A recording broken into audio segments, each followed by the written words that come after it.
Come on, brother. Hey now. This is a bit official, isn't it? Huh? Yeah. I This don't like doesn't this. suit us at all. I don't like this one bit. Feels like Frost Nixon or something. Do you know what I mean? I've had the thought a little while ago of Yeah. there's two types of podcasts in the Yeah. world. There's desk/table podcasts, Yeah. and then there's like coffee table podcasts. Yes. And we're a coffee table podcast. Oh, yeah. Barely. Huh? Barely. Yes. We're scraping the underside of coffee table. But I think it's funny, you just realise exactly how much you are used to one dynamic, which is you sitting there and me sitting there. Because then you can look forward and you're looking to the side, whereas this one you kind of have to look at each other a lot. You know what I mean? And it's just like, you're like, oh, fuck this. What Is the this hell? what podcasting feels like? For 2 hours? Come on, brother. Get real. It's very intimate. Yeah, it is very intimate. And it's like we're- sound treated. There's Oh, no yeah. echo. The people won't know what like to we're do on a with date. this audio fidelity. I'm going to make sure I can. I don't trust does- anything in studios that aren't my flat. Yes. Yes, we are on a date. We're on a little date, a little candlelight. We're like Lady and the Tramp here. Yes. That's kind of what it's like. We should just get some spaghetti and... I was about to ask who's lady and who's the tramp, but I feel like it's a fairly obvious Fairly answer. obvious. Yeah. From my little chain that looks like I sell gates on the side of the road. I be the Tramp.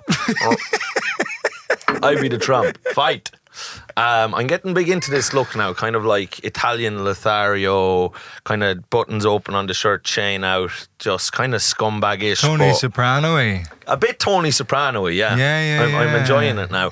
Eating 'Cause- your gabagool before the show. Oh, brother. I'm big into just fucking getting stuffed before a show. I don't give a shit. Do you know what I mean? Because I'm so particular about what I can eat and what I can't eat before a show. I hate burping on stage. Oh, jeez, I'd be fat and burping, spitting at lads, getting sick on people's heads, you know. Yeah, a mother of yeah. 3, I'd be puking on her. She, what the hell? I said, that's what you paid You for. have mothers of 3 at your shows? There's I not don't many. know if I have any mothers of 3 at my shows. There's not a huge amount of that. Though I did have these fuckers yesterday, lad. It's my first show in Newcastle, so I had a matinee show and a later show. For some reason, the matinee show were out of their fucking minds. Saturday. Sunday? Sunday. I don't know. I would say that makes sense for a Sunday, though. But they were just rolling over. Because you'd always in like just loving it. No, I just think that they As were, in as fucked. in like that they just, Oh, it stayed out. they got up early on the Saturday and just, we better keep drinking now. Because there were some of them that were Yeah, off yeah. their fucking tits. But I think that makes sense because the later show on the Sunday, they're probably a bit like you can get drunk for a matinee on a Saturday. Yeah. And then you're still in bed by 7. I love that.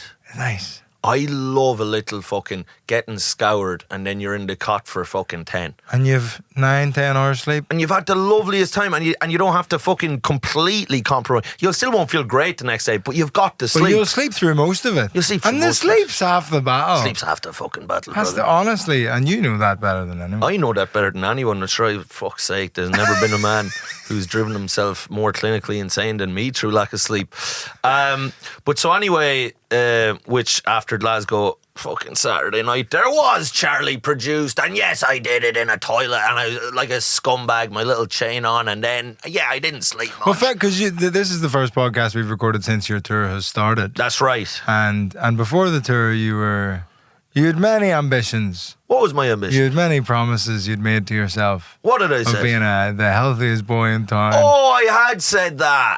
Oh, I lied to myself and I'm others. not doing anything silly this tour. I'm going to keep it clean. I'm going to eat salads and I'm going to Well, look. snort only vitamins. I had last I night. like the idea that somebody like a smackhead gets his life together, but he still has to snort something. Yeah. So he crushes up like a multivitamin in the morning and fucking, just fucking lines it.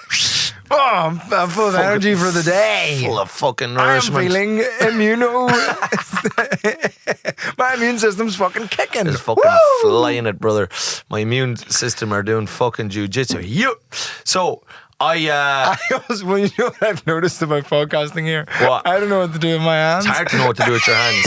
That's why I started doing jiu-jitsu there for a second. I was like, I'm going to have to start just kind of fighting the air. Because usually I'd be so close to you and I'd be kind of throwing belts at you. But we'd be holding the microphones. And you're holding the mic. We hold the microphones. That's a big part of what we do. That's a big part. I've been arms crossed the whole time. I know. Sure, my right hand doesn't know where to be looking. It's fucking, it's kind of wandering around like a cloud wants to clatter But this something. seems so needy, holding a microphone that doesn't need held. Well, that's like someone holding a coffee cup after they've been assaulted. Do you know what I mean? Do you know when someone's like, holding like this? Sat Yeah. with their bum in the ambulance, Yeah. but their feet on the street? With And they're just- with tinfoil with around tinfoil them? around them. Yeah, yeah. That's the thing with tinfoil. You've either just run a marathon or just been raped. Those Yeah. are your two options. Your two options. And both, I don't know which is worse, to be honest. You do? Yeah?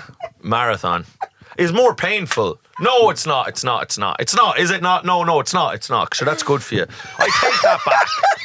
Do you know what? A lot of things, I swear to God, it's the first, I don't know if it's the first time ever, but there's been a lot of things flying out of my mouth during this tour that I have just been like, oh, if that is clipped, I just hope there's no one being a stitch, because I'm just like like mad shite is flying out. Oh, when you've And got I the just feel- comfort and the Yeah. sort of the duvet of your own audience. Yeah. When you've been just doing like club gigs and maybe work in progress That's here right. and there, building up to it. And you're sort of always trying to earn their trust, and you're not sure about them and they're not sure about Yeah. you. But then you get on the tour and everybody's sure about everybody. Everybody's sure about everything. They're all just their fucking jaws are swinging from one end of the club to the other. They're saying, more filth, more evil, and try and indulge. I feed Yes, them. They yeah, go out yeah, well yeah. fed with a good Yeah, fucking yeah, yeah. evil stew Do you in think their you'd ever bellies. go like full Ken Dodd? Do you know of Ken Dodd? Who's Ken Dodd? Well, his dad's dog's dead. With His dad's dog. What? Ken Dodd's dad's dog is dead. Okay. That's just the thing people say. I don't know if it's actually true, but people do say Ken Dodd's dad's dog's dead. I do love that. It's good fun It's to say. complete nonsense. It's just silly. Ken Dodd's dad's But dog's he's dead. a comedian, like an old school sort of, like a music, racist. like I actually don't think he would be one Kind of a the Bernard the Manning-esque racist character. ones. No, I don't think he is one of the racist ones. I think he's sort of an old music A liberal. hall type guy. I don't think he's a progressive. lib. I don't think he's a He's lib. trans. By any stretch of the imagination, I wouldn't say he's a lib. He's not libtarded. Libtarded. I did say the R word last night on stage, and you know what? The person that brought it out with me deserved it, but I did after I said it. I was like, lads, I don't want to be this guy. And then I proceeded to say it another few times. I had a good line at a show I did recently. I was doing Stamp Town, Yeah. variety show, all sorts of different mad cunts on it. And I had a good little joke that I wrote that I was, one of my favourite things, as you're aware, is to say things without saying things and get away with almost saying the nasty thing, Yeah. but planting the nasty thing in other people's It's heads. so rotten. It's so rude. Yes, because you just say it. And it's slippery. Yeah, I'll just say yeah, it there, I'm a straight in the slippery nose. minx. I'm a Yeah, you're a slippery slippery little little minx. But the joke was, it's nice to be on a show with such a variety of acts. Like, Yeah. there's absolutely loads of leotards backstage. Whereas I'm born in May, so I'm a Gemini tard. Nice. How did that go down? Yeah, very well. Like The Stamptown crowd would love a bit of fucking horoscope banter. Well, yeah, but also, it was. They liked the horoscope bit. They didn't like the slur adjacency. No.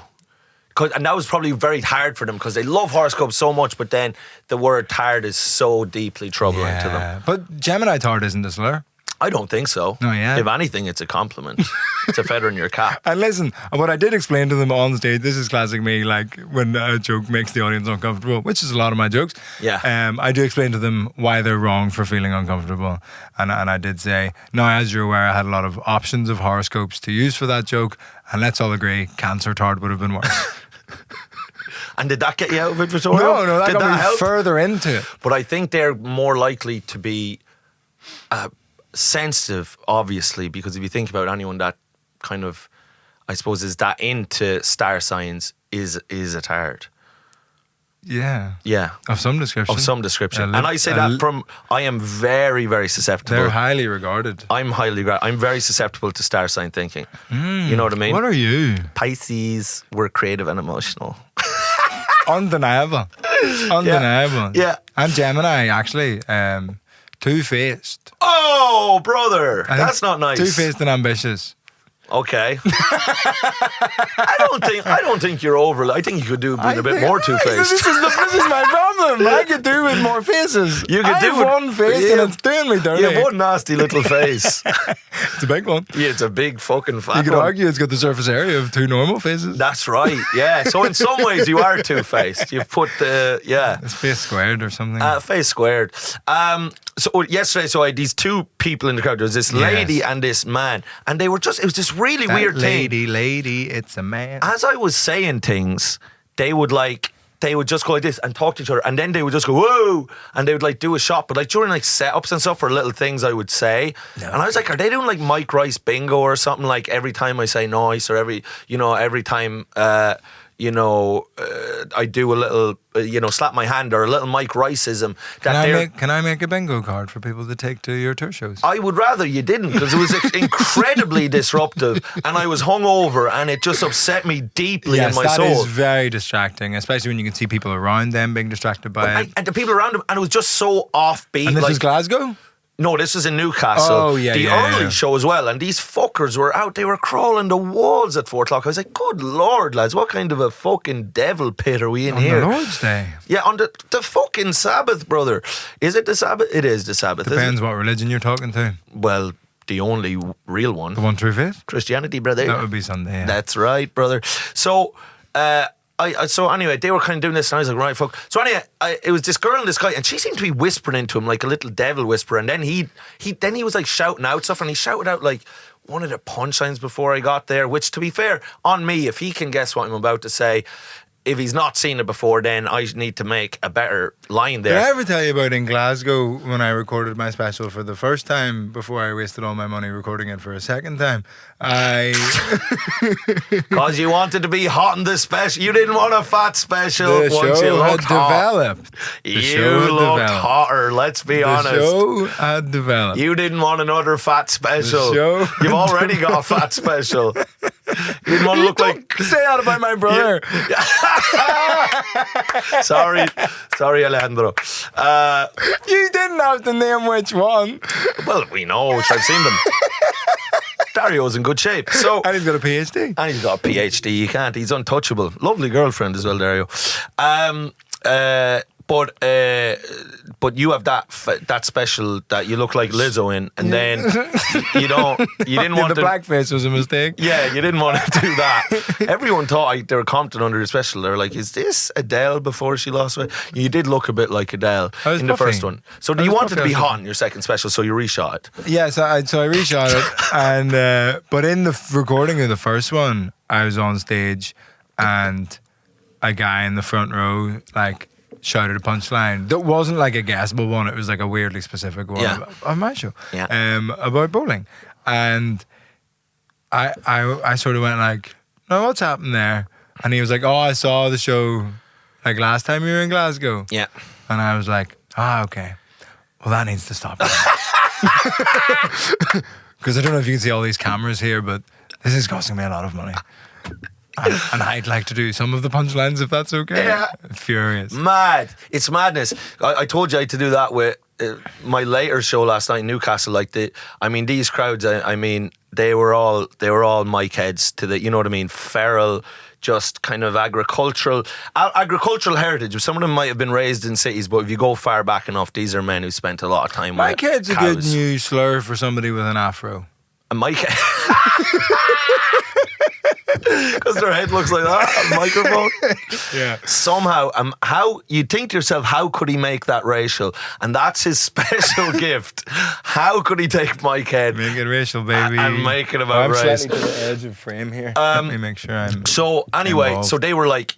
So the boys, the brothers were in, and they were off their tits. There's definitely a bit of packet being sprinkled around. Snow was falling, packet, and they were just like fucking lamping out, just pedo. And at the start, you were having a bit of crack. I was laughing. I was like da da da. And then at some point, that's from the last show, and it's like this show. There's minimal pedo stuff in there's this. There's none. So which more is the pity? And you're like Taylor Swift. You had your pedo era. I had my pedo era. And now, what's the era of this show? I would say this show is me Mike, I do compliment myself a lot on stage now. I've started doing it in the show. Have you? Because you were doing that in Edinburgh, and I loved it. Yeah. Pre-show in the God mic. I do God Mike, and then on stage. Mike some man. God Mike. What I'll do now after bits is I'll just go, God Mike is some crack. And I just love it. Gives me a buzz. Like I'm just like I think it's just fun. It's a bit of fun. But anyway, so these lads were the pedo, and then but at some point during the show, like I'm trying to get on with the show, and I'm like, I just had to say, goes lads, I was like, please stop. Just hey brothers, I love you. You gotta stop, brothers. It's gotta end. Brothers, we're living in the past. This is a new show, new mic. And then, you know, but then at the end, I gave, you know, I'd throw them a bone, I feed the dog, you know, and I'll just pick out something, be like, pedo, and they're like, oh, can we do it? And, you know, let them get it out of their system. Yeah, it's like when you give a misbehaving child responsibility. That's right. Yeah. But they, at the end of shows, like, people come up and be selling the merch, and they're literally like, oh, savage show, lad. Don't want not much pedo stuff, like, you know, they're not... They really are. They're a bit confused. You gotta play the hits, brother. They're a bit confused. They're like, you didn't really seem to do our favourite song in there. There are very few allegations in this show. I don't know if you clocked that. But so I had these two people in the crowd, and this girl, so this little devil whisperer, winding this fella up, and he was shouting stuff out. So first I tell him, I was like, these two little devil may care fuckers. I'm like, it was just off-putting. They were distracting people. I was like, lads, da-da-da. I did a little bit. I was like, you're fucking out your minds. Cop on now. Da-da-da. And anyway, so then... And Newcastle is like, it's a decent sized room, but it's like intimate enough that you can like a couple people can really disrupt a large chunk of the audience. Yes, 100%. And you could see people looking over at them, and I was like, right. So anyway, then I go on with the show, do that, and they're keeping doing it. And then I just had to stop, which you don't want to have to do. You don't want to have to, you know, be stern or you know, leave silly goose mode for even a second. No. You know what I mean? I want to be just non-stop, 100% foot to the floor, silly Billy, start to finish. Yes, you don't want to have to become the NBA commissioner, David Stern. I don't want to become David Stern, the NBA commissioner. So anyway, I looked down at him. I said, brother, I'm going to have to get security. I got to kick you out. I'm hungover. I can't do this. I'm like, if you keep going, I'll come down there. I will bite your ears off. I'll bite your fucking ears off. I tried to bite his ears off and then feed his severed ears into the mouth of this bald fella in the front like a baby bird to spit the ears in. He probably liked that threat. You know what? He didn't seem that perturbed by it. But then I did look around to the stand, you know, the people there. I said, lads, is there security? We're going to have to kick him out. If you keep going, you have to do that. So then anyway... That shuts them up. They just stop, which proves to me you were capable of stopping. Yes, you're not out of control here. No, you can stop. You're just, you know, you're just choosing tack the maggot. You're choosing the way of the devil. So after the show, anyway, I'm selling all my merch. At the end of the merch line, the girl who was with the guy comes up to me, and this is what she says, right? It's mad. By the way, for whatever reason, she has boobies right out. I mean, very low cut, and she takes off. That's because you're in Newcastle. Maybe that's part of it. It's a big boobies out town. And although November. I mean, November boobies are a real little treat. A rarity, because sundress season's over. Boobies are like hard to come by these days. I was thinking the woman's going to you'll get pneumonia. You'll catch your death. I became like my mother. I was like, you'll catch pneumonia in that. No, keep them out, but I don't mind you getting pneumonia, but I'm just letting you know. But so she had these out, but when she came up, she took off the top, so she was like, absolute. Wow. Your boobies out. And I was like, fuck. And in Glasgow, a girl sat in the front row. I'm talking, like, I've never seen boobies put like this. And I mentioned it in the show. I was like, what the hell? And I'm supposed to do the whole show with that out like that. And then she was just there kind of like smiling. I was like, boobies! Chuffed. I said, she's chuffed. And then afterwards, she says to me, she's like, oh yeah, she's like, I put the boobies out for you because of the thing I said on the pod the other day about people sending me boobies. Let me tell you, there's been some other boobies sent. It's been a bit much. But you don't know who owns what boobies anymore. Well, that's you can't trust it. You might be the next victim of the GAA catfish, which I'm not up to date with because I don't live in a mud hut. What the hell? GAA catfish is. I've listened to that episode of Two Johnnies. It's unbelievable. unbelievable podcasting. One of the I'm boys. sure it is. I think it's just my job to make fun of them. And that's fine. And you go ahead with that. But they make fun of city boys like me. They would. They think you're a little coward, a half man, a kite man, to use my parlance. But they did get... The guy did get absolutely duped by this woman, and then it turns out she was duping all these guys. And what happened? Can you do a quick explainer for the audience of Mike and Vittorio's Guide to Parenting? That's right. What the fuck's the GAA catfish? GAA catfish is this woman who was catfishing all these GAA players, creating these relationships. She just set up this super hot profile with like pictures and consistent stuff, and then she would message. Now, what's a hot profile to a GAA player? Just her on tractors kicking points. Just a woman drowning puppies in a bucket. A woman putting down pests on a farm. And the boys would say, no, she has what it takes. She has the metal required to on raise. On Hinge, it's like her voice note is like, take your points and never mind the goal is coming. I will. She's a woman who has the metal to raise a country child. Yes. Do you know what I mean? Strong thighs. Strong thighs. But so she set up these like multiple identities online of these gorgeous women, and sure the boys were like moths to a flame. Their kyocks were as hard as the rock of Cashel, and they were fucking just absolutely demented by their own horniness. And then she would set up these dates with them, but then there'd always be a reason to cancel. And then she'd like call them, like they'd have phone calls for like an hour on the phone where she's building these identities, these mad. And sure, the boys were in hook, line and sinker. Because let's call it spade a spade. And I'm coming from someone who was a big GA player myself. So we're vulnerable. This is the community that believed DJ Carey had cancer. Yes. Yes. And he had a phone charger stuck up his nose. Yeah. Free DJ, by the way. Free DJ. He's been absolutely wronged. Well, boys can't have fun. Boys can't have a bit of crack anymore. And raise money for charity himself? Can't pull a little prank. You can't pull a little prank. And people should have been like, you dirty fucker, you. Like that. And that should have been it. The end of it. Keep the money, you mad cunt. Keep the money. Also, I've said this before. It's a shame that our poor DJ Carey, our hero, probably the hero of a lot of people. I had people from Belfast. Paddy MacDonald messaged me. He was like, he's my hero growing up. And I was like, so he was all over Ireland a hero to people. In my opinion, the greatest hurler of all time. He shouldn't have had to put his hand in his pocket ever again. We should have been giving him money. We should have been part of our tax money, kind of like the royal family, should have been keeping DJ in holidays in Bahamas, maybe in some sort of a little like castle on the top of a hill where he could puck balls down at like the peasants down below. Maybe several wives. And we didn't. We let a man who won 5 All-Irelands for the county, 9 All-Stars, and we drove him to this, having to pretend to have cancer just so he could live a luxurious lifestyle. What was his job aside from hurling other than swindling? No, it was mainly crooking, aside from that. He married one of the dragons from Irish Dragon's Den, a lady named Sarah Newman, an English woman.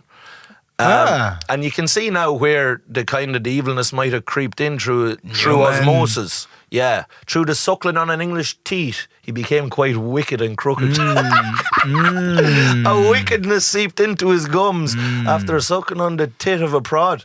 Now,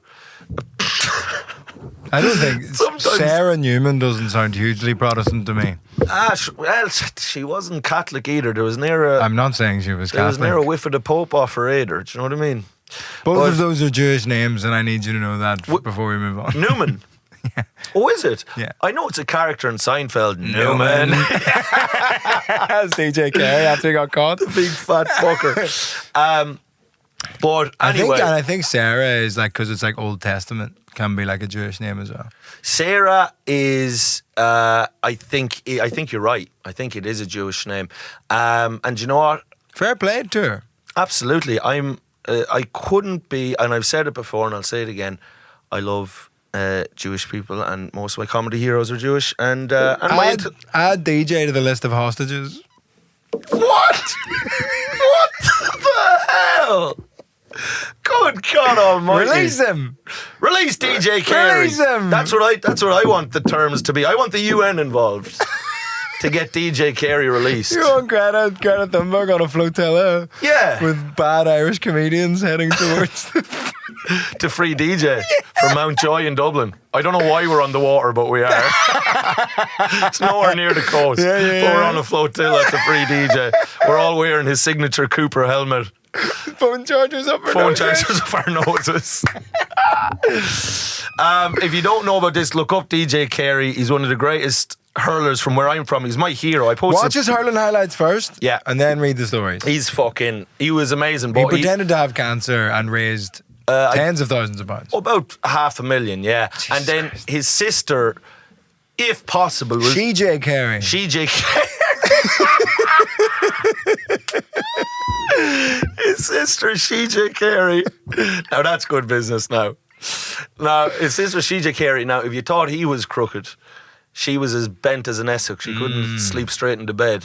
She did a whole mortgage scam. She's going to be going to jail as well.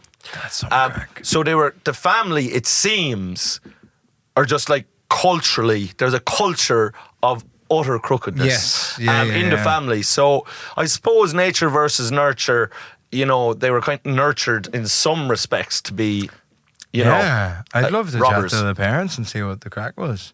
Yeah. What's happening? You'd kind of have to keep your eye on them, I'd say, because they'd rob the eyes out of your Maybe up head. to something. Yeah. But just to finish quickly, because and then I'm going to get to you being in New Sorry, York. we were talking about boobs and I took us off track. You took us off track, but let me tell you, if the one time I'll always come back from a tangent is if it's to return to boobs. My mind will always find a way to get back to that. But so this one, do you know what she told me? She said, I put him up to doing that, the guy who was disrupting. She was just like, yeah, she was like, he was a decoy of sorts. I was like, what are you talking about? And she's like, well, I was sent here on a secret mission to get your attention. And I was like, by who? She's like, I can't tell you by who. And I was like, CJ Carey. You think DJ sent her? Yeah. Fuck. But who? She actually said at the merch table she was saying she was sent on a secret mission. She was sent on a secret mission. Now, she did seem like she just might be on ketamine or something. And she was saying this, she's like, yeah, so I told him like to do a bit of coke and like kind of get like a bit like fucking rowdy and we'd get your attention and it'd be fun and stuff. And I was like, well, the thing is like, you know, and then I start getting really serious. The thing is, comedy is actually very dependent on timing and precision, and you have to say words in a certain order at a certain time to get this laugh. And when you're just shouting and distracting everybody, it's disruptive to the show. And she's like, well, actually, she's like, I think like that can add to the show. And I'm like, well, I'm telling you right now, that doesn't add to the show. Yeah, who the fuck's the expert in the room? Who the fuck's here? the expert here, you fucking daft idiot? But at the same time, then her boobies are like also enchanting me. They're good, in quite a phenomenal way. So I'm like, well, she's not all bad. Why did they have to be attached to such an idiot? Do you ever think that? But anyway, so then she was just kind of lingering around, and I was like, do you know what? I think I don't know if she's trying to, you know, looking for a ride or a shift or watch it, because she's really has boobies out there. But I can't possibly reward this behaviour. No, you can't reward I just secret can't. missions. There's just no way. So despite these, honest to God, you know, world-class pair knockers here, I just have to say, listen, away with you. And then I goes up through the bar because I was leaving after the first show, and then the guy who was disruptive comes up to me and he was just like, yeah, I was enjoying your show until you started shouting at us and telling you this. And I was like, well, you were ruining it for the other people, and they've all paid for a ticket. Yeah. And they haven't paid for a ticket to hear you, they've paid for a ticket to hear me. Mike's using all the classic ones. post-show chatting to a heckler line. That's right. Yeah. And I was like, so you doing that is not fair to them because they paid for a ticket. And he said, well, I paid for a ticket as well. And I was like, so that gives you the right to ruin it for everyone, does it? Yeah. And then he was just like, well, I'm autistic. And I was like, this is not, what the hell? He didn't know he was dealing with an autism wrangler. I've been dealing with your kind now for nigh on 3 years weekly. And you're really, like, generally not a disruptive bunch. The tisms? The autists are some of the best audience members in town. They're never doing that kind of... That's the ADHD idiots that are like... "Ugh." That's people like me. Fucking old clowns, just pedo. Like, that's the fucking... Yes. People who can't behave in class, can't sit still, who are fucking rolling their fucking pants up to their knee every fucking week just in pure manic anxiety. Yes. So... And then he says that to me, autistic. I'm like, this is the second time now I've had someone this year pulling the autistic card as if it's like an excuse for which is what I hate about even the prospect of being diagnosed, that it would be like an excuse for being a cunt, basically. You know what I mean? Like I don't want me to be accidentally rude to somebody and them to go, whatever. I honestly would prefer somebody goes, no. You still have to fucking behave in the world. No matter what diagnosis you get, you have to be respectful of other people. There's plenty of autistic people that we know that yeah, completely. And it's like, so anyway, and then he said, and he was a gay guy, so then he said, I used to fancy you, now I don't fancy you anymore. And then I goes, oh, boo-hoo. That's what I said to him. Oh, boo-hoo. And then I stormed off with my little bag behind me, my little rolly bag behind me. I stormed off in the hall. Oh, boo-hoo. So, and I don't want anyone to think here now listening that boobies will go astray. But what I'm saying is, if you've disrupted the show, boobies or not, you're blacklisted. Regardless of the boobage. Yeah, I think there's only so much boobs can make up for. Yeah. You know what I mean? Like if you're a little bit, yes, maybe you heckle a couple times, but then you know, rein it in. That's fine. We've all had a bit too much to drink before. Not the end of the world. That's right. Boobies buy you a little bit of lip, a little bit of guff. You can be a little cheeky if you've got it. That's what the boobies will buy you. You can throw in maybe one slur. You can be a little bit like one Irish slur, like just be like, oh, you shut up, you leprechaun, and I'll be like, whoa, and then I'll see the boobies. I'll be like, all right. You get a pass, but no more. Yeah. That's it. That's it for you now. Absolutely. Right. And also what you need to remember, if you are the owner-operator of Good Boobies, what you need to remember is, if you don't give any guff, yes, you're well ahead of the curve. So you just need to, if you can just hold it down. The kingdom of heaven is yours. If you give no guff, you're living in Versailles. Kingdom of heaven is yours. You know what I mean?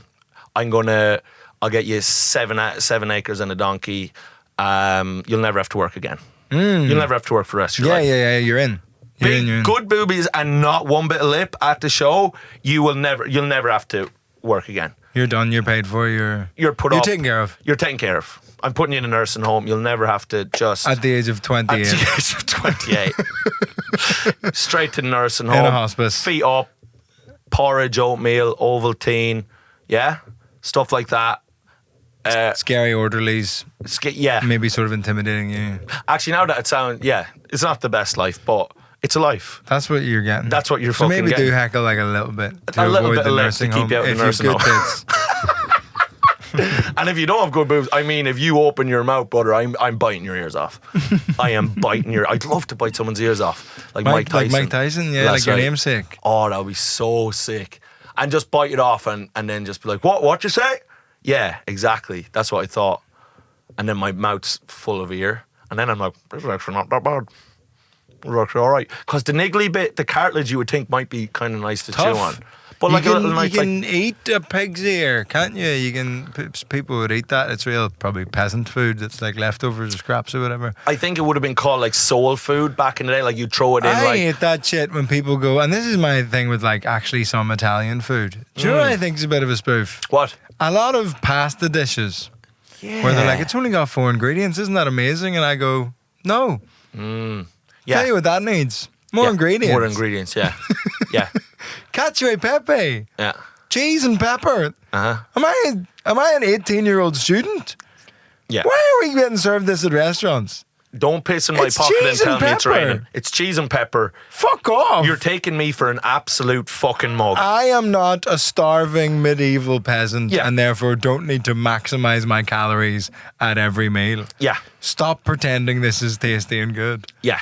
Give me meat in my dinner. Give me some actual food, please. Give me some food, please. Hey, can I have some food in the restaurant? Not what these people ate out of necessity. Yeah. Like, that would be like Irish people serving grass and being like, it's peasant food from the past. Yeah. Well, soul food. That's what I call it. Soul food. And I guess some of it's nice. I'm sure there are instances of like But it's not tasty like soul they food. talk about like having corned beef. You know, do you ever have corned beef like in America? Like corned beef and cabbage, which we now don't have in Ireland, by the way. But they're in their head to say, you guys are Irish, you have corned beef and cabbage. No, we don't. That's something they had like back in the fucking during the emergency or the famine when there was nothing else around. They didn't even have that in the famine. They were heavy on the grass then. But Stoners. Stoners. They were fucking we got the munchies, man. Fucking eating grass out here, brother. We're gonna die soon. So that is not, the famine was a very bad thing, and I don't mean to trivialize it. Sorry to the brothers. Now tell me this. You were in fucking New York, brother. Yes. You're just back from America. By the way, I think we should mention that this is not our new podcast studio that we've paid loads of money for. No way. No, we just had to like fit in a record date because of our conflicting schedules. So I came all the way up to Newcastle, and I'm opening for Mike tonight at his show, but that'll already have happened. And that's going to be a surprise, and it's going to be so nice. So nice. So decent, so nice. Yeah. I'm excited to try and like, I really want to sneak in unseen. So we got to make sure we wrap this up in good time so we can get to the venue nice and sneakily. Oh, you'll be stunned. Trojan horse, brother. Yeah. And you'll be released upon them. It will be sick. I can't wait. It's great to have people that are a treat for the audience, and the audience are buzzing. Yeah, it's just good. Yeah. Good shit. I'm sure people would have bought tickets for like the Monday night Newcastle show and gone, it won't be as good as the weekend one. No way. We got a little extra. It's going to be fucking better, A little brothers. bit of Vittorio, what the fuck? Yeah, and you're not going to have the fucking hungover from Glasgow, Mike. big tits and autistic fucking the Bonnie and Clyde of ruining shows. Just fucking taking a dump all over my beautiful hour of comedy, you fucking dickheads. Although I still think me and her something could happen if she were to write me a scented letter, like a letter and then perfumed letter. Imagine that, a letter of apology. Something is going on in Newcastle. On my last tour, I did a show at the Newcastle stand. Yeah. And a lady couldn't get tickets, and they messaged me on Instagram and was like, if I bake you cookies, can I have a ticket? And I was like, yeah. Absolutely. What the fuck are you talking about? That's right. Yeah, of course. And then put her name on the door. Cookies arrived back to the dressing room. Amazing cookies. Give the bar staff cookies as well. Yeah. Support Act John, all wonderful. Cumlon gets a cookie. It's all great. Cumlon got a cookie? Cumlon got a cookie. More than he deserves, but okay. You're a He's kind not man. even here. He's not even here, the lazy He's not cunt. even here. Wouldn't work to warm himself. I, on the way out, one of the staff was like, oh, we forgot. She wanted to tell you that the cookie. And then at the merch desk, she was like, oh, did you get the cookies? And I was like, oh, yeah, they were so nice. That's so nice of you to do that, blah, blah, blah. And then she left, and then all the people left, and we were packing up. And one of the staff was like, oh, yeah, she wanted us to tell you that the box she gave you the cookies in is a box she normally keeps her like lingerie in. She wanted you to know that. Yeah. So you had fanny cookies. I believe you had so. pussy cookies. You ate pussy scented cookies. Honestly, best kind of cookies. That's some sick. That's like, if you're giving me cookies, yes, please have them in a. You keep your lingerie in a box in your room. Yeah. You have a box for that. Never heard of a That drawer. feels You weird. fucking freak. You fucking cookie cooking freak. Where do you keep your socks? Yeah. I need to think of a funny place to keep your socks. A bin? A bin? So A bin for shit. the socks? Where do you keep your socks? The fridge? The fridge, you fucking idiot. I do in the summertime. I keep socks in the freezer. Is that weird? No, you told me about this. It's pretty sick. And then your hot, clammy Italian foot gets covered in a fucking ice cold sock, and you feel fucking It's refreshed. nice for like a minute and a half, and then they're just normal socks. My hypnotherapist, Toey, has started to tell me to rub some magnesium butter on the soles of my feet before bed. And I think maybe I'm going to start rubbing butter on my feet like a fucking lunatic. I think you've kind of like fallen off the deep end when you have butter in the bed. Do you know what I mean?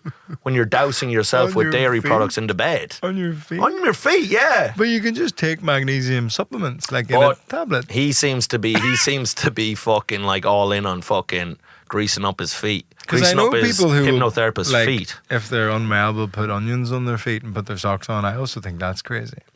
I don't think anyone would argue with you that that's People say crazy. it draws out the toxins, but I just can't. The onion draws out the toxins. Yeah. The onion what? Seduces toxins from your foot. The sole of your foot. An onion Soul food. is so. Now that's good. Between CJ Carey and soul food, I tell you, for a tired man, beleaguered and haggard by travel, the brain still is able to produce some goodness. We haven't podcasted in a while, so I feel like we've got a good amount of stocked up energy. We do. Yeah, but now tell me this: I want to know about New York, and I want to know. Mike's moved his chair into interview mode. He's facing directly towards me. I want to hear about New York City. You went to the New York City to make it big. How'd it go? So why are you asking me about New York in an Alabama accent? Listen now. You done been down Big Apple. And you got to tell me how that done did go. I genuinely think I had one of the most blessed weeks anyone's ever had in New York City. You were blessed. Too blessed you to be were gifted stressed. by the Lord. It was crazy. Can I do the whole... Please. What time are we on? What's crazy is I've been to New York, you've been to Newcastle, and we spent 45 minutes talking about... We're not. We haven't been talking 45. There's 40. no way. I don't believe that. 40. No way. We're on 40. 40 minutes on boobs. Yeah. We are two of the best podcasters on planet Earth right now. How can you make that stretch? I know I have 15 minutes to talk about New York City. Because we're going to do some of it and then we'll do the Patreon. An hour and 10 on this, so you're doing half an hour on New York, and then we're going to do... No, we'll cut New York in half and put it in the Patreon. Oh, there you go, fucking reeling. We just put a little worm on the fucking fishing rod, and we're about to catch a couple of trout, aren't we? Time to make £3. Sick. Right. So the rundown. Yeah. I was in New York for a week. And I so on the way there, flying Aer Lingus, my sort of like uncle, not my uncle, relative of some description that feels easiest to say that he's my uncle. Uncle Vinny. Wrong side of the family, but yes. Right. Okay. He is... Uncle Mark. He's called Adam. Uncle Finbar. He's called Adam, fair enough. He's a pilot for Aer Lingus. Yes. Very sound guy. And every so often he's like, oh, if you're ever getting an Aer Lingus flight, let me know. I'll give the pilot a shout and see if we can get you bumped up to business class, blah, blah, blah. All very cool. And so I'm in there, and so here's the layout of things apparently when you're trying to blag your way onto business class is you buy a bottle of wine at duty free and a bag of treats of cheap chocolates or something, just Yes. Basically, when you get on, you board last. That's what you're told to do. Board last, and then you. This is what your Uncle Adam has told you. Yes. Yeah. This is word from the horse's mouth. Okay. So you get on, and I've sort of sent word through him to the captain. You send a perfumed letter to the staff. Yes, I sent him a box of vagina cookies. Pussy cookies. Oh, brother, I can't. Send on some pussy cookies. This is unbelievable what this podcast has become. Tell me more. Yeah, what has this led to? We should really put the genie back in the bottle.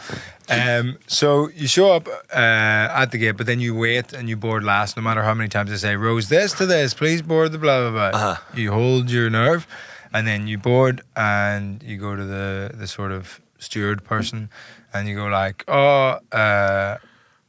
Adam, my uncle, is a pilot with Aer Lingus, and he said to pass on his best to the pilot, and that these are for the cabin staff or the cabin crew or whatever. So you give the chocolate treats to the cabin staff. What chocolates you give? What did I do that time? It was I went quite good. On the way back, it was like Kinder Maxis.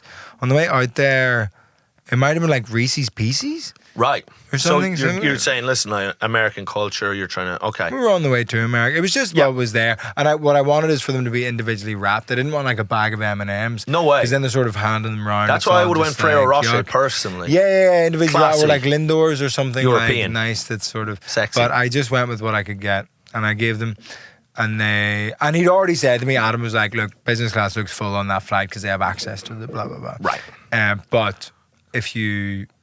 they'll look after you because that's you're basically Italian, so bribing is somewhere within your nature. I was greasing palms. You're greasing palms. I was greasing. That's right. So I give the sweets to the lady, and she was like, "Oh, what's CD in?" I was like, "I'm over here," and she was like, "The front's full, but we'll make sure you get looked after." And then on the flight, basically what looked after meant is they just fucking plied me with booze Whoa! The whole flight. They got little. I was just rum. Little rum, Uncle Vio rum, fucking rum, and I was just soused. And every single one was like, instead of being, the 50 ml, 2 of them, bang, like a splash of Diet Coke on top of rum, and I'm just getting absolutely. You're getting bamboozled on the flight. Fucked. Yeah, Fucked watching out of Whiplash it. getting fucking hammered. Mad. What did you watch? What are you watching on Aer there? Lingus's film selection is dog shit. Right. Truly, truly dog Wind That shit. Shakes the Barley, Intermission, In the Name of the Father. There is a lot of like Irish stuff, but it's not even like a lot of the good Irish stuff. It's not a great. I was catching up on Stranger Things on my phone. Right. Because you're still supporting David Harbour after the thing? big fan. I'm Team David. You've gone all in on Harbour? I'm Team David. I've decided Lily Allen is anti-feminist. We should make a song called Pussy Cookies. a remake of Pussy Palace about the pussy cookies you've been sent. Or maybe we start making songs about things in our lives, like I like about that girl. And I'll just like, just because you had nice boobies doesn't mean you could interrupt my show. Like just making songs Honestly, of our grievances. Better lyricism. And because Connell is a music man. You're also a music man. Surely we need to release some hits. But anyway, continue on in your story. I love that. No. Surely we need to release some Surely hits. we're due releasing a couple of hits. We both proved that we're songbirds. Yeah, if throughout. Half a Word can get the number 10 on the Christmas number 1 Yeah. list, surely We need we're platinum. We need a couple of top Surely 10s. we're brother. platinum. We're surely going to go platinum. We need a couple of top 10s, I think. I think I think we could do it, actually. Yeah. I think we will release a song. we do. We knock together a Christmas album in the next week. Yeah. We'll just lock ourselves away in a cab and me, you come along and just knock out one of the best Christmas albums. Obviously, Lily Allen made one of the worst albums ever in 10 in days. 10 days. If we give ourselves 11, maybe we'll do something good. We could do something good. Pussy Cookies will be lead single, and then after that, everything else will just follow in. What would we have thought it was instead of because I thought it was a dojo, but it turns out it was a pussy palace. Cookie dojo? Oh yeah, Cookie Dojo. I thought it was just Cookie Dojo. Oh no, it was Pussy Cookies. I thought it was Cookie Dojo. Yeah, I think that could work. Yeah, I think that's pretty sick, yeah, actually. we're in. I think We're in. even if we just clip this and then Release that on Spotify. release that as on like Spotify, a I think song, that'll be a hit. As an album As an called album. Pussy Cookies? Just Pussy Cookies, the album, brother. Somebody, without using AI, make us an album cover for the album Pussy Cookies. Yeah, stop please. using AI. AI fucking stinks. I hate it. And I wish that everyone who was involved in it, Sam Altman, the head of like ChatGPT, I hope you fucking get maggots in your brain and die screaming. I hate it. Anyway, back to So I your... get shitbagged on the Yeah. on the train, on the flight to New York. And they're getting you drunk. And does any part of you think they're getting me boozed up because they want They want to have their wicked way with me? Well, you're a good looking star. No, You're a I don't good-looking think. star of- I'm not getting the respect on an Aer Lingus flight. I'm not treated After like House a of star. Games? This was before House of Games. Oh, this is This was the pre-House of Thursday Games. before House of Games. So Right. House of Games came out entirely when I was in New York City. Yeah. Which was good. I think the flack that I've got off the back of House of Games, But what flack have you got? What? people were not happy with me. Because of your relentless winning? You're like Fergie in the 90s. You're It's just ridiculous. fucking... Yeah. All I do is win, Win no matter what. People were... Did you not get Richard Osman's hints that he wanted you to lose to Paddy McGuinness? I hate it when people take it too seriously. Terrible teamwork. It's not a team show. Yeah, fuck off. It's not a team show. Hasn't McGuinness won enough? Exactly. Hasn't McGuinness got enough? He won a career by being mates with Peter Kay. Well, to Peter Kay. He made a whole career. He's a being talented, charismatic presenter. He's great. Yeah, take me out. Come on, you're off to Fernando's. Exactly. You can't do that unless you've got talent. I actually loved McGuinness on that show. People like, He you was should pretty have sick. given him the dartboard. I Yeah. was rude on Twitter about that. He should have got more questions right. Ah, fuck it. Come on. Fuck yeah. So I gave him the decanter. yeah, So this is the Thursday. So I land at JFK Airport and pissed as a fart. actually I'd sort of gotten drunk, fallen asleep, woken up, and like plain drunk doesn't make you hungover.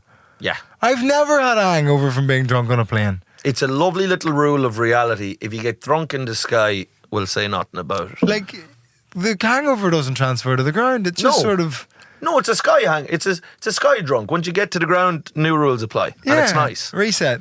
It's one of the Reset. great The shot little, clock resets. It's unbelievable. It's one of the great little tricks, kind of glitches in the Matrix. Yeah. It's beautiful. It's stunning. Yeah. So I was absolutely fine. Get in, go drop off my stuff at my buddy Charlie's house where I'm staying for the first 2 days.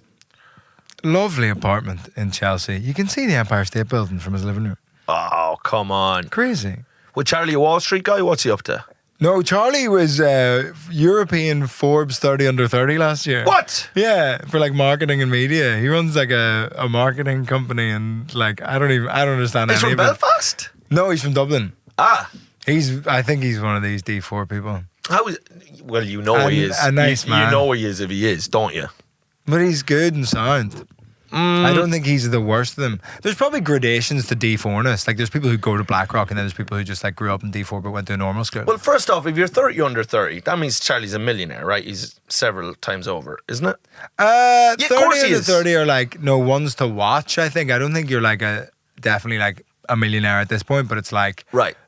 they're going great guns, you know? Yeah, but you'd imagine that, and I'm not just villainising, that sounds like very kind of Stalin-esque or something, to villainise anyone who gets rich. Because it's different to the Forbes rich list, which is like the richest people. So this or is like, whatever. this is a future rich cunt. If he keeps going the way he's going. Yeah. If he keeps being as greedy as he currently is, And talented. he's bound to be rich. It's mostly greed. And to get rich, of course, it is always almost exclusively true exploitation. Mike, we're of others. rich. Huh? By a lot of metrics. No, we're not. You're rich. I'm a man of the people. People don't know this, but I give all my money away. to drug dealers. Brother, they need it too. They're lower socioeconomic fucking class. I'm lifting them up, brother.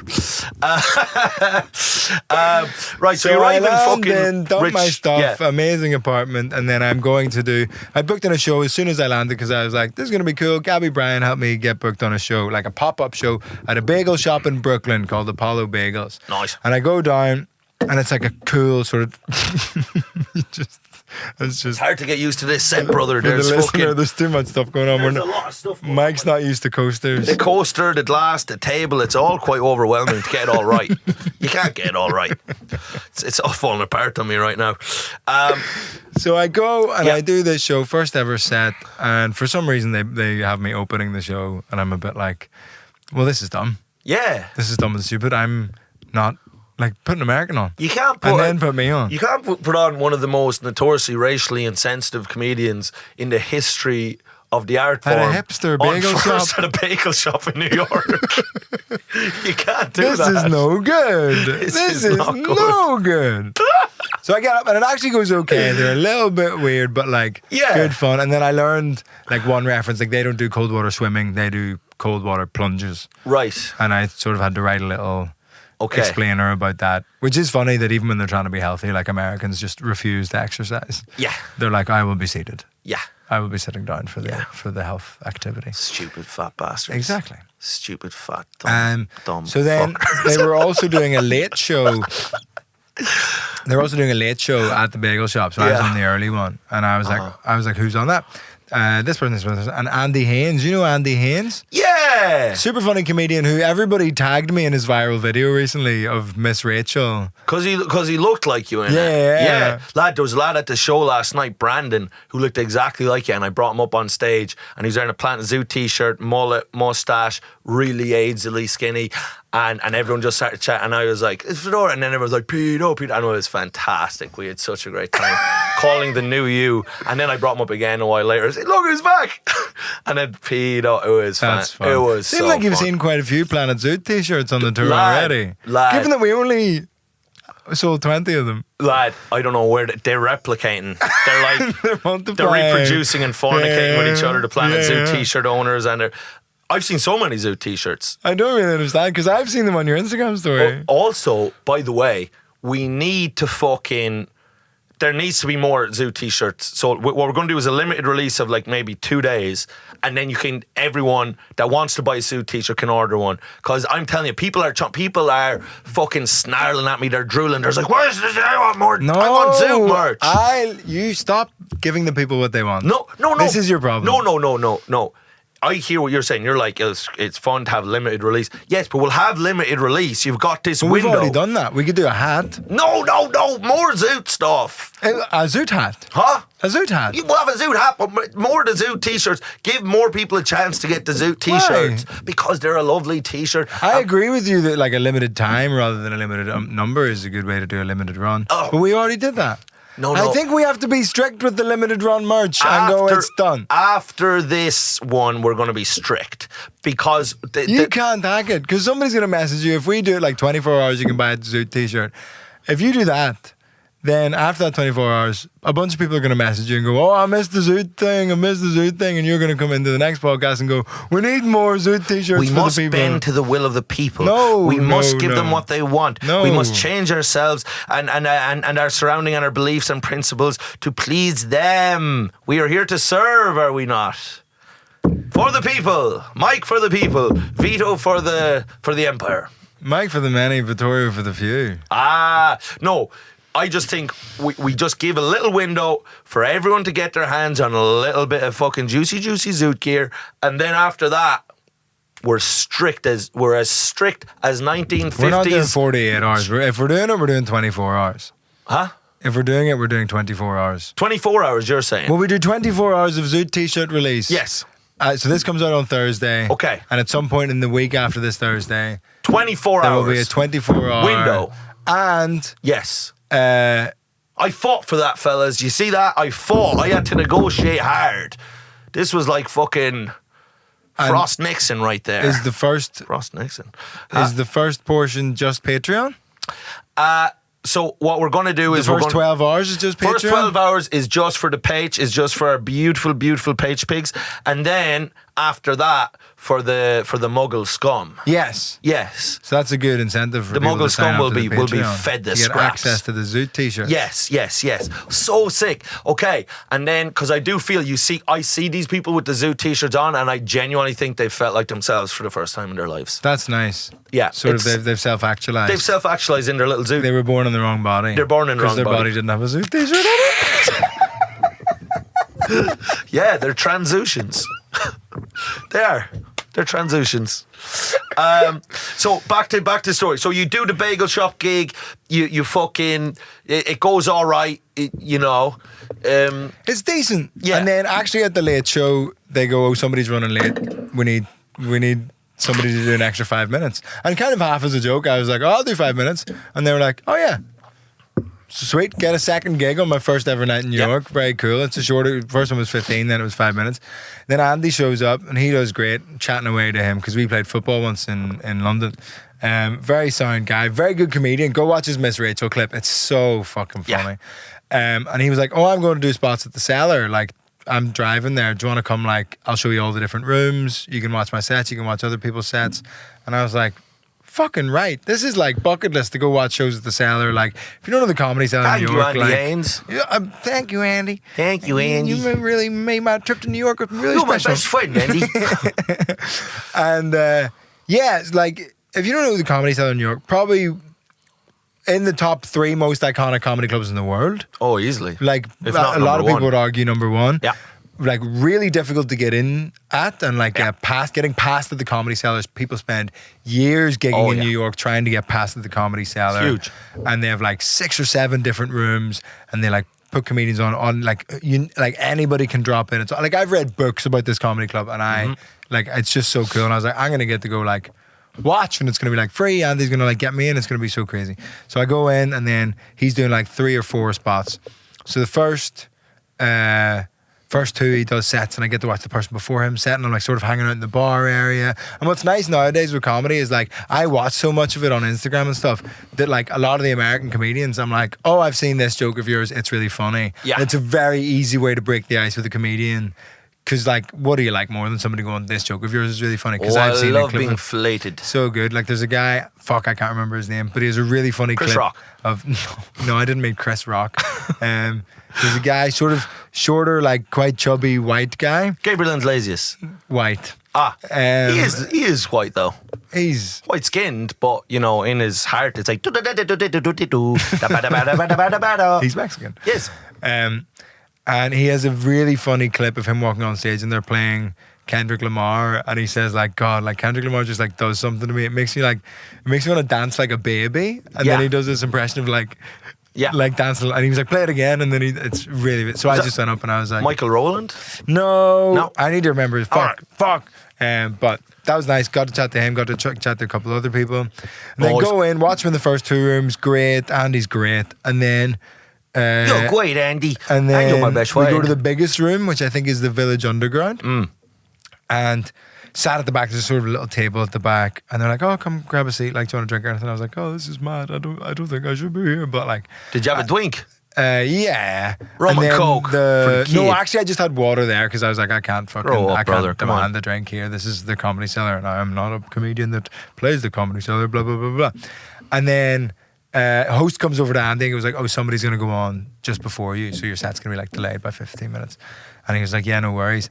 And then Nikki Glaser goes on and runs her SNL monologue Nikki! that she's doing in 2 days' time. Come on, like hosting Saturday Night Live. And I was just sat there like, what? Yeah, fucking crazy. And the whole time I was watching it, I was like, oh, that's going to work.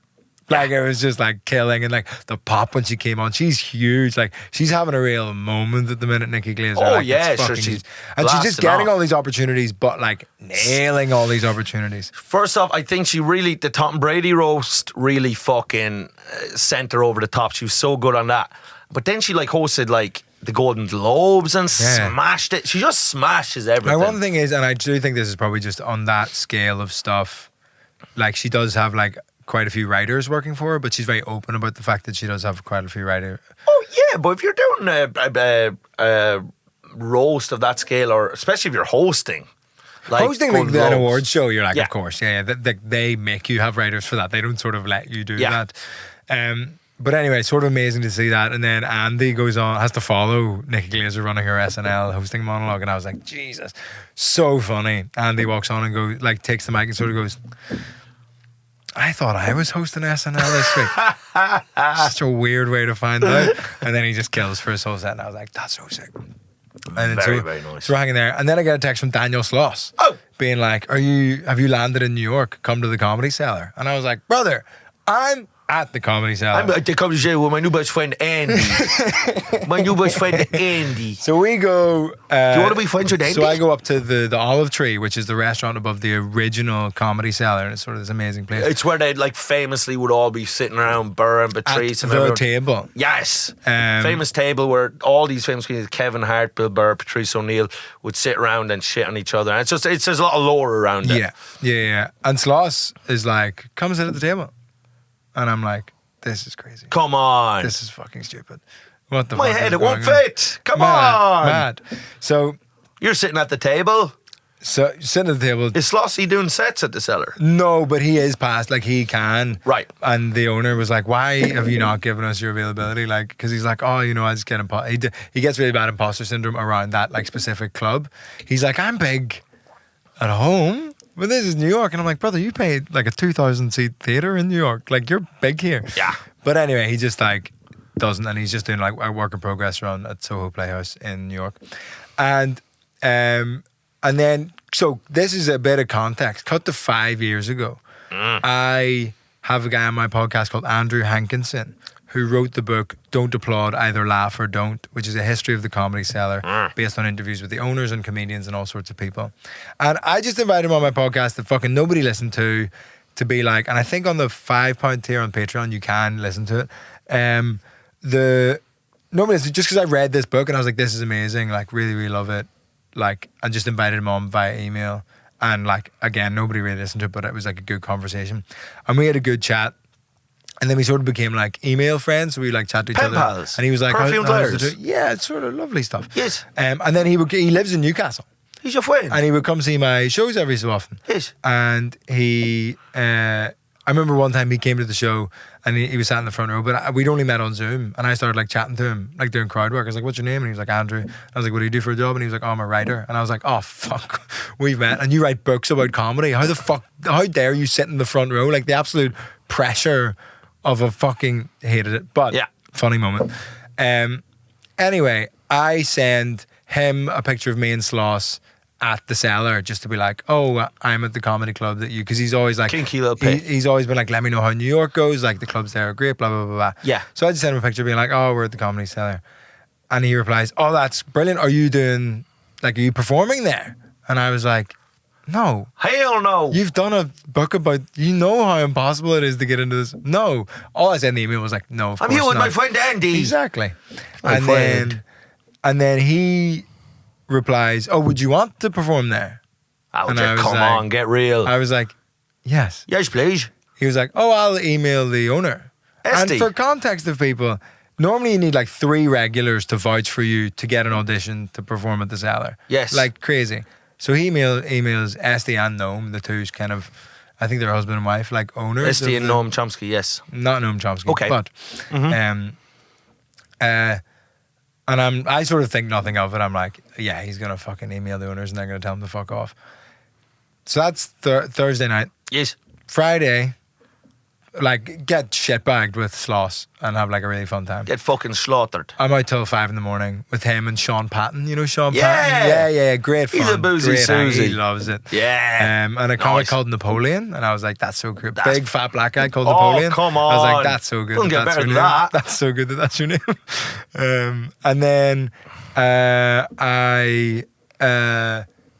2 p.m. the next day, and I've had like a real lie-in of like, oh my God, I'm absolutely like dying. And while I'm in bed hungover, I get an email from Andrew going, can you do an audition spot at 7:15 tonight at the Comedy Cellar? And I was like, yes.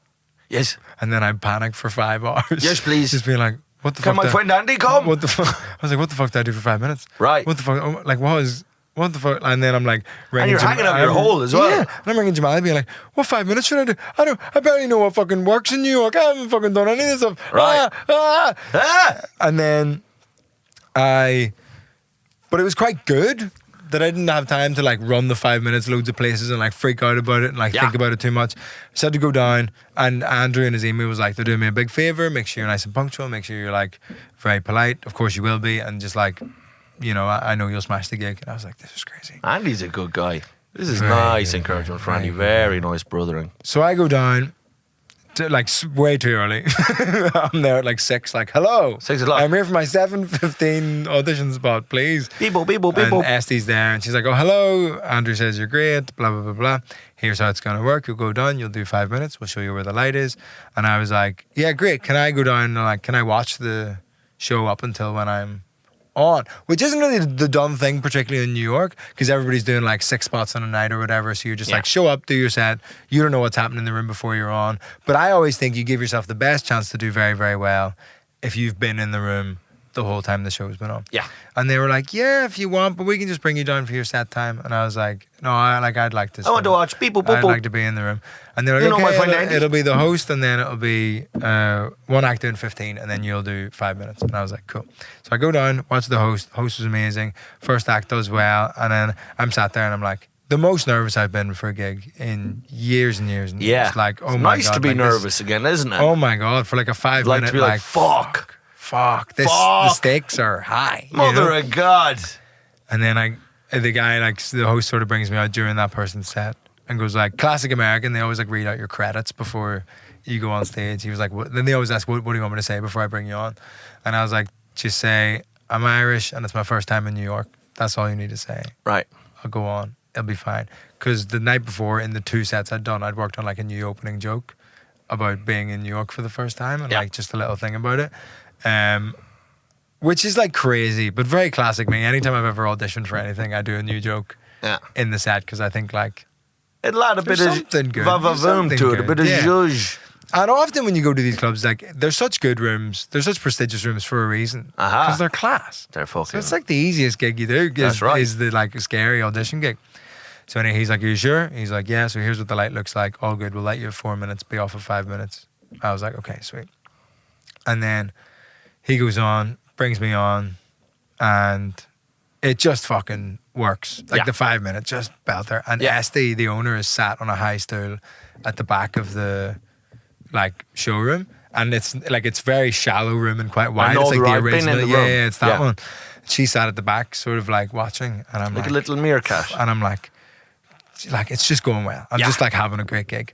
And then come off stage like delighted. And as I'm walking off the stage, you hear the host go like, listen, this is one of the like most famous comedy clubs in the world. Very hard to do your first gig. That was his first gig, and I'm sure it won't be his last. And everyone's like, Whoa! fuck it, Jay. VO rock, beep, boop, boop, boop. And then Esty like takes me by the hand, walks me up the stairs. She tries to shag you. No. She sits me down at a table at one of the booths, and the tables are made of like blackboard material. And so she gets out a piece of chalk and she's like, here's my email address, here's where you're going to send availability to. But before we do that, I need your headshot, credits, email address, phone number. Can't get you on this week, but next time you're in New York, just send it over. Oh! You're in. And I was like, What the hell? Is this it? What? Did I do it? You're past the cellar. Within 24 hours. Is that right? Within 24 hours of being in New York. You're joking. Absolutely fucking ridiculous. And like at other sets in the city, I had 4 other sets that night, and I sort of had to say to a couple of people like, is that it? Like, am I it? Like, am I past? And they were like, oh yeah, they were like, what conversation did you have? And I was like, she asked for this, and this. And they were like, yeah, you're in. Ah, what in the God's name? Crazy. That's crazy. Crazy. That's insane. Because I was buzzing the night before that I was getting to watch that. I know friends of mine who've been in New York for years, great comedians, and they will kill themselves when they hear that. They will take their own lives. People must be furious. Oh, People must be absolutely furious. Of course you would be. Yeah, of course. It's insane. And I got in an insane I'd way. cut my fingers off like Brendan Gleeson in The Banshees of Inisherin. Yeah. In protest, I cut my fingers off. I got in an insane way from interviewing an author 5 years ago during lockdown on Zoom. You're a blessed little man. And it was just like... The universe has conspired to shower you with blessings. And this was day 2. Yeah. This was day 2. And we'll do the other 5 days on the 5 Patreon. days! We have so much New York gossip. And all the inside scoop on House of Games and what it's like to record and whatever. Nice. I couldn't talk about that when I just recorded it because I needed to wait for it to come out. There's New York salacious gossip of what you got up to. You cheated on your missus. You got... I definitely didn't do that. You got drafted into the US military, and you're going to be in... you're going to join the IDF. There's so much stuff we need to talk about. It's a big week. And I'm doing the Late Late Show on Friday. What? Yeah. Who the hell? When did... God, what? You're on the Late Late Show? Yeah. This Friday? Yeah. You dirty dog. Me and Richard Osman. No. Yeah. On the Irish Late Late Show? Yeah. You and Richard Osman? Yeah. Why? Why? To promote our stuff. Oh, come on. This is crazy. This has been very upsetting. This was a great episode. I'm having a good week. You're having a great week. It got very upsetting towards the end. Okay. We will see you on the Patreon. God, there's some more good news to come, even other than this. Yeah. Whoa. I've had the most insane week of my whole life. Because you said insane week, and I was hoping it would be kind of like when I have an insane week, where it's like everything goes wrong. And then that's like, I think one thing went wrong, but apart from that, we're all good. You got someone pregnant? No. Oh, okay. Well, we'll see you on the Patreon for more good news. I guess that's entertaining. Mike's on tour. Am I? What day is it? Yes, I am. I'm on tour. Do you think your tour ends in the next 2 days? I don't know when my tour ends. I have loads of tour. Go to my website. I added loads of dates in February, like Exeter, Portsmouth, Cambridge, Guildford, Nottingham. I'm going all over to these places this Portsmouth, month. I will say, please buy tickets in Portsmouth because that is one of the roughest towns in the world. And if it's not get those tickets shifted in Portsmouth. Tell all the good heads in Portsmouth Yes. to come out because the passive audience, the sort of footfall audience Yeah. in Portsmouth, not a good bunch of people. They're gonna fuck you. They're not gonna like my gender bendery nonsense. So okay, Portsmouth, and then this month the places that have tickets left to go is Liverpool. I still think there's some tickets for Hot Water Comedy Club. That's on my website. There's not many tickets left, but there's some. Get tickets for that. Then where I think everything else is sold out, to be honest with you, for this first half of the tour. But then in the new year, Sheffield, there's still loads some more tickets dates. left. Sheffield's, but there's loads more dates in February. I'm calling them all over the UK. I'm coming all over Ireland. Extra Vicar Street Day added. So exciting. Mandela Hall, extra Belfast Day added. Extra London, Union Chapel. Union Chapel in London, extra London Day. What the hell? Get tickets for that, and yeah, that's it. Now you go. I'm going on tour in January, and sincerely, House of Games has there's been a big uptick in ticket sales. So stuff is getting close to sold out. Like Leeds, Manchester is sold out, but we're adding an extra date. London, the stalls are pretty much gone at the Apollo, so get in the balcony. And I've. Get tickets for that all over the UK, all over Ireland. I think we'll probably add another Vicar Street which is exciting, but get involved for all that. And some of the Belfast dates, I'm doing like a week at the Lyric, and like I think 2 of them are very close to sold out and the rest are like not far off either. So get involved with that, but sign up to the Patreon to get early access to the Zoot t-shirts, the Zoot second t-shirt. extremely limited run that That's right. It won't happen again. It will never happen again. It won't. As long as you live. I promise. That's it. Goodbye. Bye. Nice.